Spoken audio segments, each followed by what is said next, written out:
जैसा कि हम सभी जानते हैं, श्री भगवान कृष्ण के द्वारा गीता का उपदेश अर्जुन के माध्यम से समस्त विश्व को लगभग 5000 वर्ष पूर्व दिया गया। आइए श्री भगवान कृष्ण को विनम्रता पूर्वक एवं श्रद्धा पूर्वक अपना शीश नवाते हुए श्री भगवान कृष्ण के श्रीमुख से निकले उपदेशों का श्रवण करें। श्रीमद् भगवद गीता के अध्याय 13 के श्लोक 34 में श्री भगवान कृष्ण कहते हैं, जिस प्रकार सूर्य अकेले इस सारे ब्रह्मांड को प्रकाशित करता है, उसी प्रकार शरीर के भीतर स्थित आत्मा सारे शरीर को चेतना से प्रकाशित करती रहती है। अध्याय 2 के श्लोक 20 में श्री भगवान कृष्ण कहते हैं, आत्मा के लिए किसी भी काल में न तो जन्म है और न ही मृत्यु। वह न तो कभी जन्मी है, न ही जन्म लेती है और न ही जन्म लेगी। आत्मा अजन्मी, नित्य, शाश्वत तथा पुरातन है। शरीर के मारे जाने पर आत्मा मारी नहीं जाती।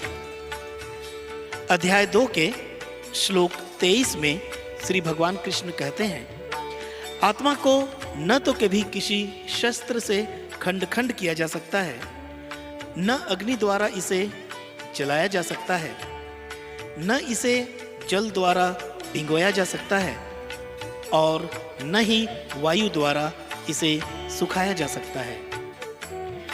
अध्याय 2 के श्लोक 22 में श्री भगवान कृष्ण कहते हैं, जिस प्रकार मनुष्य पुराने वस्त्रों को त्याग कर नए वस्त्र धारण करता है, उसी प्रकार आत्मा पुराने तथा व्यर्थ के शरीरों को त्याग कर नए शरीर को धारण करती है। अध्याय 2 के श्लोक 27 में श्री भगवान कृष्ण कहते हैं, जिसने जन्म लिया है उसकी मृत्यु निश्चित है और मृत्यु के पश्चात पुनर्जन्म भी निश्चित है। अध्याय 2 के श्लोक 62 में श्री भगवान कृष्ण कहते हैं, इंद्रिय विषयों को चिंतन करने से मनुष्य की उनमें आसक्ति उत्पन्न हो जाती है और ऐसी आसक्ति से काम उत्पन्न होता है और फिर काम से क्रोध उत्पन्न होता है। अध्याय 2 के श्लोक 67 में श्री भगवान कृष्ण कहते हैं, जिस प्रकार पानी में तैरती नाव को प्रचंड वायु दूर बहा ले जाती है, उसी प्रकार विचरणशील इंद्रियों में से कोई एक विषय जिस पर मन निरंतर लगा रहता है, वह मनुष्य की बुद्धि हर लेती है। अध्याय 2 के श्लोक 70 में श्री भगवान कृष्ण कहते हैं, जो मनुष्य समुद्र में निरंतर प्रवेश करती रहने वाली नदियों के समान इच्छाओं के निरंतर प्रवाह से विचलित नहीं होता और जो सदैव स्थिर रहता है, वही शांति प्राप्त कर सकता है। वह नहीं जो ऐसी इच्छाओं को तुष्ट करने की चेष्टा करता हो।